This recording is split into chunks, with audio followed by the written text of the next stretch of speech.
7h, 9h, Europe 1 matin. Le livre du jour, Nicolas Carros, ce matin. Nous allons donc traverser le système solaire, rien que ça. Direction Titan, le satellite de Saturne, satellite certes, mais qui est-ce qui ressemble le plus à notre bonne vieille planète Terre, planète qui fatigue et qui croule sous le poids de l'humanité. Alors est-ce qu'il ne faudrait pas penser à en coloniser une autre?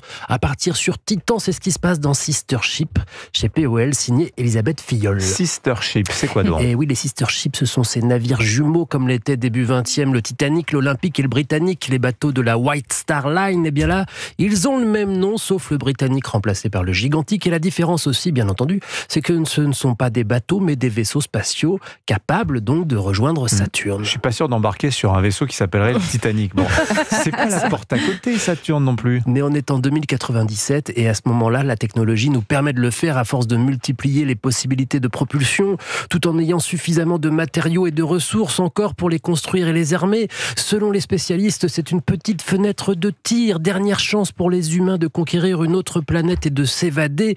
Pas seulement les humains, d'ailleurs, l'équipage de l'Olympique, avec lequel on voyage, transporte aussi des cuves pleines de gamètes mâles et femelles et de génomes de tout un tas d'espèces, parce que oui, Titan possède de nombreuses caractéristiques favorables, mais enfin, c'est pas gagné. Il faut tout y bâtir et essayer de survivre et importer toutes les formes de vie. C'est une sorte d'arche de Noé. Voilà, alors on suit le voyage avec ce que ça comporte de lenteur, parce que c'est de la science-fiction, mais c'est pas un roman d'action, c'est pas un space opéra avec des problèmes à résoudre tout le temps ou des attaques extraterrestres. C'est la vie à bord avec Milena, l'intelligence artificielle. Il y a un côté 2001 Odyssée de l'espace, si vous voulez. On flotte dans l'espace et on se pose 1000 questions sur la condition humaine. C'est un roman assez virtuose, je dois dire, qui vous emmène dans une autre dimension. Et alors, ils y arrivent sur Saturne? Ah bah vous verrez.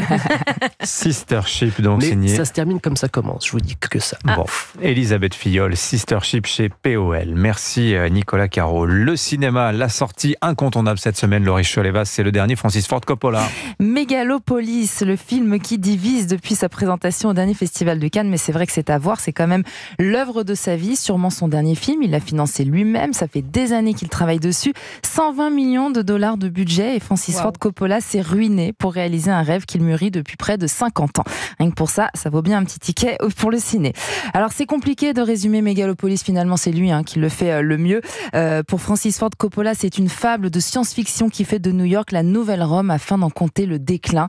On suit le personnage joué par Adam Driver, César, un artiste de génie qui cherche à se projeter dans un avenir utopique et idéaliste. Ne laissons pas le présent détruire l'avenir. Est-ce que cette société, ce mode de vie, sont les seuls à notre disposition ? C'est un film fou, original, des paysans qui permet de réfléchir au futur, on en prend plein les yeux. Ce qui est sûr, c'est que c'est hors du commun, il faut vraiment le prendre comme une œuvre. Voilà, c'est une proposition. Autre film que vous avez retenu pour nous cette semaine, un film d'horreur efficace. Ouais, très efficace. Motherland, du maître du cinéma d'horreur, Alexandre Aja, qui l'on doit aux tensions ou encore La colline à des yeux. C'est l'un des rares cinéastes français de genre à avoir fait carrière aux États-Unis, il est très fort. Alors avec Motherland, eh bien, c'est l'histoire d'une mère courageuse jouée par Halle Berry et ses deux fils. Ils vivent reclus dans une maison isolée située en bordure d'une forêt maléfique et leur unique source de sécurité réside dans le fait de ne jamais quitter les lieux, c'est-à-dire qu'ils sont reliés à la maison par des cordes. Venez, cette corde est vitale. Ne jamais la lâcher. Dites-le. Ne jamais la lâcher. Peut-être que le monde existe toujours. Et donc ils vont la lâcher.